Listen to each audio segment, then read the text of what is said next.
കേന്ദ്ര ബജറ്റിന് മുന്നോടിയായി എത്തുന്ന സാമ്പത്തിക സർവേ റിപ്പോർട്ടിലെ വിവരങ്ങൾ, അതായത് നടപ്പ് സാമ്പത്തിക വർഷത്തിൽ വളർച്ചാ നിരക്ക് കുറയുന്നു എന്നുള്ളതാണ്. എന്തുകൊണ്ടാണ് ഇത്തരത്തിൽ സാമ്പത്തികമായ ഇടിവ് സംഭവിക്കുന്നതെന്നാണ് ഗുരുതരമായ പ്രശ്നം.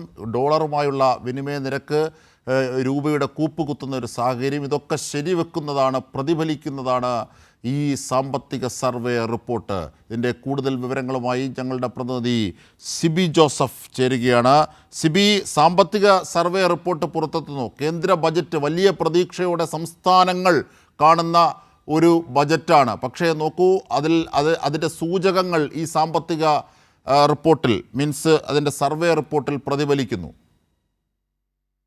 തീർച്ചയായും വലിയ സാമ്പത്തിക മാന്ദ്യമുണ്ട് എന്ന് പ്രതിഫലിപ്പിക്കുന്ന ഒരു സാമ്പത്തിക സർവേ തന്നെയാണ് ഇപ്പോൾ കേന്ദ്ര ധനമന്ത്രി നിർമ്മലാ സീതാരാമൻ മേശപ്പുറത്ത് വെച്ചിരിക്കുന്നത്. ഇതിൽ ഈ നടപ്പ് ഇപ്പോൾ 2026 പ്രതീക്ഷിക്കുന്ന സാമ്പത്തിക വളർച്ച എന്ന് പറയുന്നത് 6.3-നും 6.8% ഇടയിലാണെന്ന് ഈ ഒരു സർവേ. പക്ഷേ അത് 2026 അല്ലേ?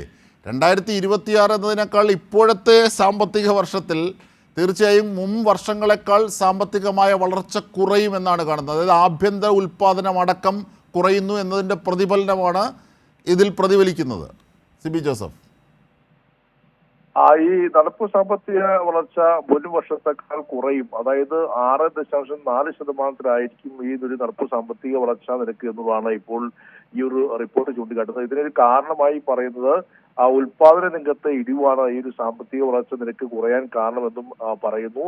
ഇതിൽ മറ്റൊരു പ്രതീക്ഷ ഈ ഒരു സാമ്പത്തിക സർവേയിൽ പറയുന്നത് നാണയപ്പെരുപ്പം കുറയുന്നതായി ഒരു വിലയിരുത്തലുണ്ട്. അതായത് 5.4% നിന്നും 4.9% ഈ നാണയപ്പെരുപ്പം കുറയും എന്നുള്ളൊരു കാര്യം കൂടി സാമ്പത്തിക സർവേ പറയുന്നു. അങ്ങനെയെങ്കിൽ ആ വിലക്കയറ്റം അടക്കം തടഞ്ഞു നിർത്താൻ കഴിയും എന്നൊരു പ്രതീക്ഷ കൂടി ഈ സാമ്പത്തിക സർവേ പറയുന്നുണ്ട്. പക്ഷേ എങ്കിൽ പോലും നേരത്തെ 7% തന്നെയും ഈ സാമ്പത്തിക വളർച്ച ഉയരുമെന്നെല്ലാം തന്നെയും മോദി സർക്കാർ വളരെ നിരവധി തവണ അവകാശപ്പെടുന്ന ഒരു സാഹചര്യം ഉണ്ടായിരുന്നു. മുൻ വർഷങ്ങളിലും അതുണ്ടായിരുന്നു.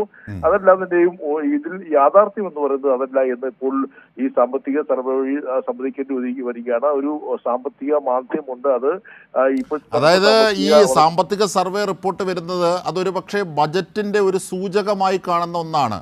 ഈ കേന്ദ്ര ബജറ്റിൽ അപ്പോൾ സംസ്ഥാനങ്ങൾക്കും പാവങ്ങൾക്കും പാർശ്വവൽകൃതർക്കും ദരിദ്രർക്കും സഹായകമായ ലക്ഷണങ്ങൾ കാണുന്നില്ല എന്ന കൂടി സന്ദേശം ഒരുപക്ഷെ സാമ്പത്തിക വിദഗ്ധർ വായിച്ചെടുക്കുന്നത് ഈ സാമ്പത്തിക സർവേ റിപ്പോർട്ടിൽ നിന്നാണ്. ബജറ്റ് എങ്ങനെ എന്നതിൻ്റെ ഒരു സൂചന കൂടിയാണ്, അല്ലേ സിബി ജോസഫ്? തീർച്ചയായും അജിഷാദ്, ഈ ബജറ്റിന് മുൻപുള്ളൊരു സാമ്പത്തിക സർവേ എന്ന് പറയുമ്പോൾ സ്വാഭാവികമായും രാജ്യത്തിന്റെ സമ്പദ് വ്യവസ്ഥയുടെ വളർച്ചയും മുരടിപ്പും ഭാവി വികസനവും എല്ലാം തന്നെ വ്യക്തമാക്കുന്ന കേന്ദ്ര ധനകാര്യ മന്ത്രാലയം തയ്യാറാക്കുന്ന ഒരു വാർഷിക രേഖയാണ് ഈ സാമ്പത്തിക സർവേ എന്ന് പറയുന്നത്. അത് മുഖ്യ സാമ്പത്തിക ഉപദേഷ്ടാവിന്റെ നേതൃത്വത്തിൽ തയ്യാറാക്കുന്ന ഒരു റിപ്പോർട്ട് കൂടിയാണ്. അതുകൊണ്ട് തന്നെ സ്വാഭാവികമായും കേന്ദ്ര ബജറ്റിനെ പ്രതിഫലിപ്പിക്കുന്ന ഒരു സർവേ തന്നെയാണെന്ന് നമുക്ക് പറയാം. ധനകാര്യമന്ത്രി ഇതിന് ശേഷം ഈ ബജറ്റ് മുൻപായി വെക്കുന്ന ഒരു സാമ്പത്തിക സർവേ നിലയിൽ രാജ്യത്തിന്റെ സാമ്പത്തിക സ്ഥിതി എങ്ങോട്ട് പോകുന്നു, ഇതുവരെ എങ്ങോട്ട് പോയി, ഈ ഒരു നടപ്പ് സാമ്പത്തിക വർഷം എങ്ങനെയായിരിക്കും എന്നുള്ളതിന്റെയും കൃത്യമായ ഒരു വാർഷിക രേഖ തന്നെയാണ് ഈ ഒരു സാമ്പത്തിക സർവേ എന്ന് പറയുമ്പോൾ. സ്വാഭാവികമായും അതുകൊണ്ട് തന്നെ